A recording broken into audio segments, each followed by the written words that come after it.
लड़की का वो रेप हुआ था वहाँ पे। ठीक है, दीदी क्या बोली पता है? उन्होंने कहा कि वो लड़की का ही गलती हुआ होगा ज़रूर, वो एक छोटा घटना है, एक छोटो घटना।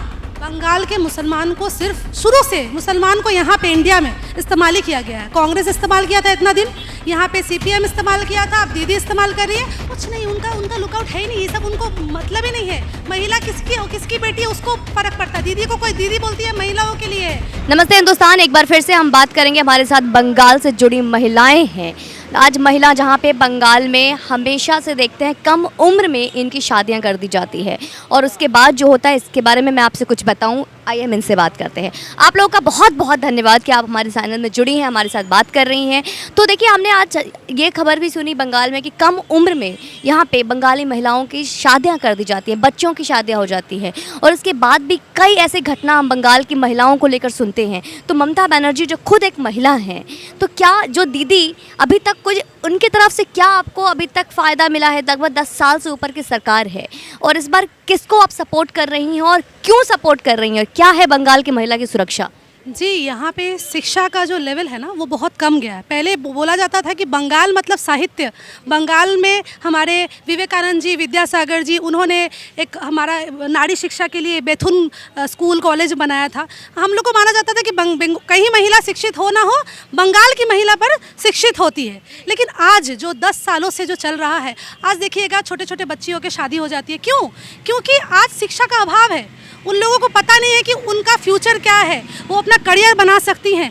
उस दिशा पे उनको नहीं ले जाकर उन लोगों का ऐसे ब्रेन वॉश किया जाता है कि भैया तुम लोग बने हो, तुम महिला हो, तुम शादी के लिए बने हो, तुम वही करो, तुम्हारा काम यही है।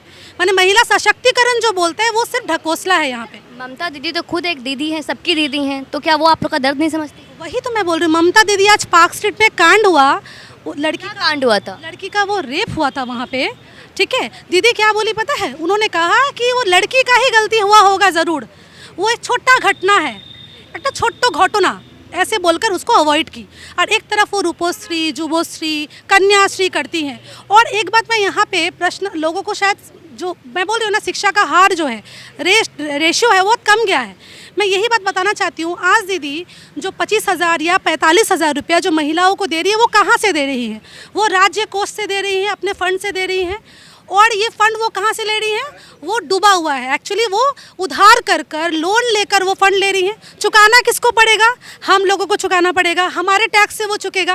लेकिन लोग जो है, शिक्षा का हार वहाँ नहीं है, इतना रेट नहीं है, तो लोग समझ नहीं पाते। अरे दीदी तो दे रही हैं 25,000, दीदी अपने पॉकेट से नहीं दे रही हैं, दीदी हमारा जो टैक्स है उससे दे रही हैं, उधार लेकर दे रही हैं। और अभी मैंने सुना कि आप अगर मुझे वोट में जिताइएगा तो मैं आपको 75,000 कर दूंगी, मतलब 25,000 से 45,000, 45 से। अगर ये पैसा स्कूल में लगाया जाता, गवर्नमेंट स्कूल छोड़कर अभी सब प्राइवेट स्कूल के ऊपर आश्रित होने जा रहे हैं। सिचुएशन है यहाँ पे गवर्नमेंट स्कूल बंद, टीचर नहीं है, सब पैरा टीचर। मतलब मान लीजिए एक टीचर का सैलरी अगर 40,000 रुपया है, वो लोग क्या करते हैं, उस टीचर को वहाँ अपॉइंट नहीं करते हुए वहाँ 10 टीचर लगा देते हैं। तो 5-5 हज़ार करके वो लोग को दे दिया गया। वो भी बेकार है, काम तो यहाँ है नहीं, तो 5-5 हज़ार करके दे दिया, वो लोग भी काम कर रहे हैं। और आप बताइए वो क्या पढ़ाएंगे?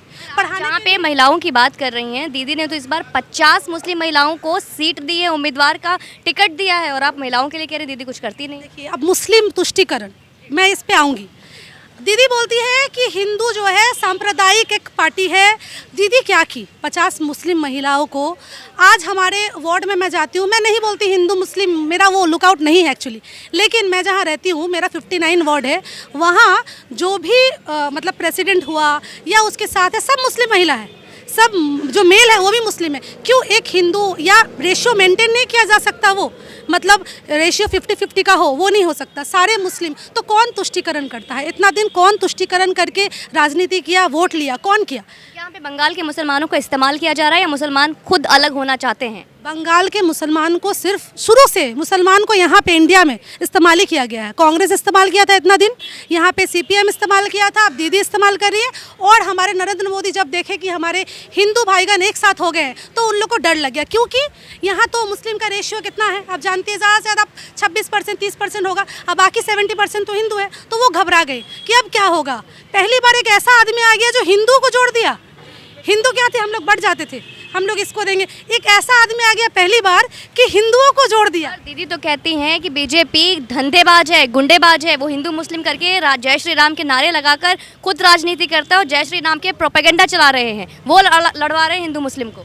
आज मैं बोलूं, अगर हम लोग गुंडेबाज हैं, आप किसी से जाके पूछ लीजिए कि आप क्या बीजेपी करते हो, आप नॉर्मल रास्ते में चले जाइए, या आप बीजेपी को सपोर्ट करते, वो लोग नहीं बोलेगा। वो लोग बोलेगा नहीं टीएमसी से डरते। वो लड़का, इधर आ बाबू थोड़ा, परसों दिन उसके ऊपर अटैक हुआ है 3 लोगों का। देखिए उसको 5 स्टिच यहाँ लगा है। वो लड़का का पाँव फूल गया है, वहाँ पे पूरा पैर फूला हुआ है, 5 स्टिच हुआ है उसका।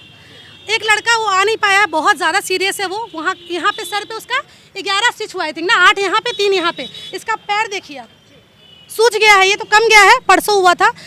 कौन कर रहा है ये, कौन कर रहा है? हम कर सकते हैं। हमारी यहाँ पे बोलती है दीदी कि हमारी औकात क्या है।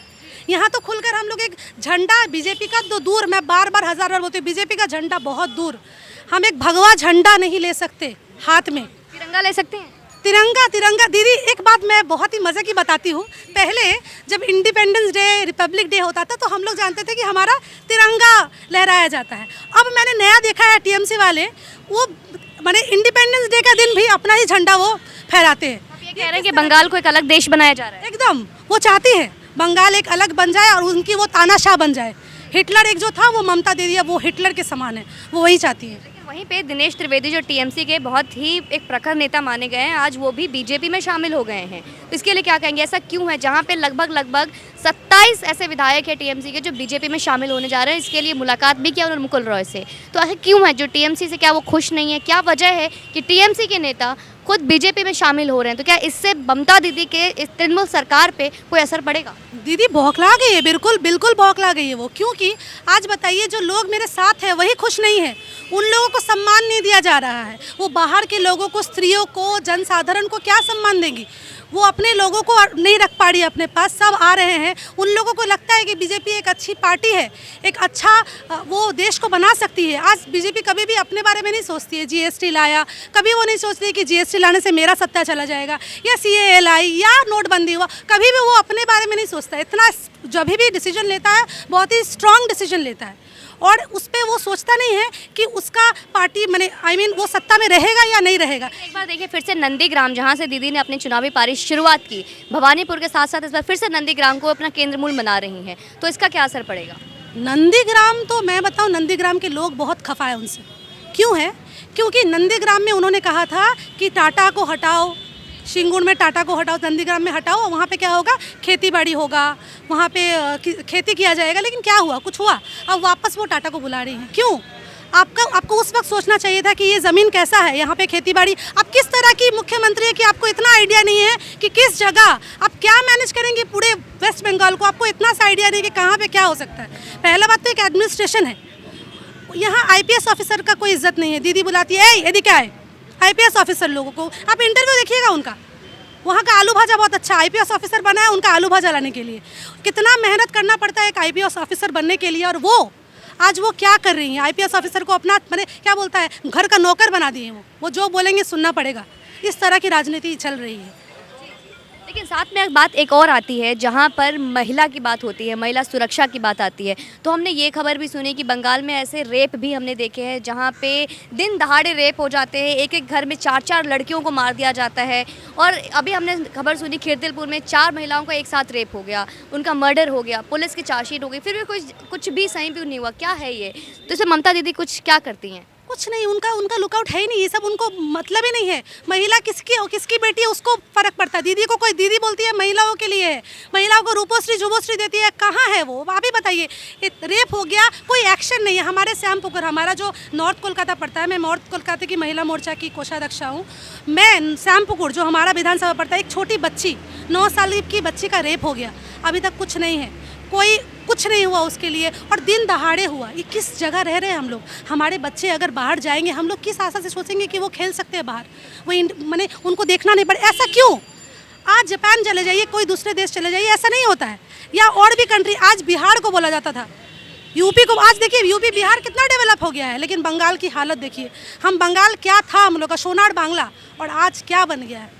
क्या बन गया है? किस तरीके के मुख्यमंत्री चाहते हैं आप? योगी आदित्यनाथ की तरह, केजरीवाल जी की तरह? किस तरीके के मुख्यमंत्री की ज़रूरत है इस बंगाल को, या हमारी ममता बनर्जी की तरह? जी, ममता बनर्जी तो बिल्कुल नहीं, और योगी जी हाँ, उनमें भी एक दम है कि वो सही डिसीजन लेते हैं। मैं बार बार बताती हूँ, सत्ता के लिए जो अगर अपना डिसीजन बदल दे तो वो क्या मुख्यमंत्री हुआ या क्या वो नेता हुआ। इस तरह का नेता देश को अब नहीं चाहिए, बहुत हो गया इस तरह का नेता, हम लोग बहुत दिन से देखते आए हैं। और अभी डेवलपमेंट ज़ीरो है यहाँ पे, यहाँ की सड़कों की हालत देख लीजिए आप, यहाँ का एजुकेशन, माने आप बताएं गवर्नमेंट। बिजली पानी का क्या है? लाइट बिजली पानी तो देखिए वो बिजली ठीक है, पर पानी बहुत जगह असुविधा है। अभी हम लोग मेट्रो सिटी में रहते हैं तो बिजली का कोई असुविधा तो होना नहीं चाहिए, क्योंकि बहुत सारा यहाँ पे सीएससी जो है उनका तो है नहीं, गवर्नमेंट सीएससी चलाता है, वो भी प्राइवेट है, इसलिए वो सही है। अगर वो भी गवर्नमेंट रहता था जब, तो घंटों बिजली नहीं होते थे। हम लोग जब छोटे थे तो घंटों आधा समय बिजली रहता था, आधा समय नहीं रहता था। लॉकडाउन में क्या किया था आप लोगों के लिए ममता दीदी ने? कुछ नहीं, सुनने में तो आया था आपको 2 रुपये किलो चावल मिला था सबको। हम लोगों को तो नहीं मिला खाने, वो चावल इंसान नहीं खा पाएंगे। क्या था उस चावल में? बोलो। वो चाल तो खाने का बिल्कुल नहीं था। पहला बात एकदम कीड़ा हुआ, पत्थर हुआ, दिया हुआ, झाड़ू का बराबर।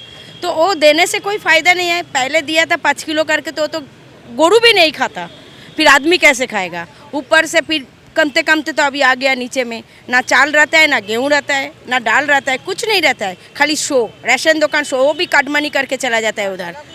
शहर में भी कटमनी है मैम? शहर में कटमनी तो होता है, रास्ता से ही तो सब गायब हो जाता है। हम लोग खुद अपना पैसा से बहुत गरीब आदमी लोग को सामान खरीद के घर में पहुंचा दिया। क्यों नहीं, कोई पार्टी का थ्रू से नहीं, हम लोग का अपना पैसा से सब्जी, चावल, दाल खरीद के दिया। बंगाल में आज तक अभी तक बीजेपी की सरकार कभी आई नहीं, तो आपको क्यों लगता है कि बीजेपी आएगी तो बंगाल में कोई परिवर्तन होगा? थोड़ा चेंज होना चाहिए। बार बार सबको दिया है कि बीजेपी को लाने से देख रहा है कोई नया चेंज हो सकता है, इसीलिए शायद सोनार बांग्ला बोल रहा है। शायद सोनार बांग्ला हो सकता है, पहले जो था फिर न्यू से घूम के आ सकता है, इसीलिए। माननीय नरेंद्र मोदी तो एक प्रधानमंत्री हैं, राइट? बंगाल से कोई ऐसा उम्मीदवार अभी तक नाम नहीं लिया बीजेपी ने, कोई नाम की घोषणा नहीं की है कि किसके लिए बीजेपी एक यहाँ पे उम्मीदवार, जो मुख्यमंत्री का चेहरा अभी तक सामने नहीं आया है। तो आप यहाँ पे रहती है बंगाल में, आप किसको आप देखना चाहती हैं यहाँ के मुख्यमंत्री?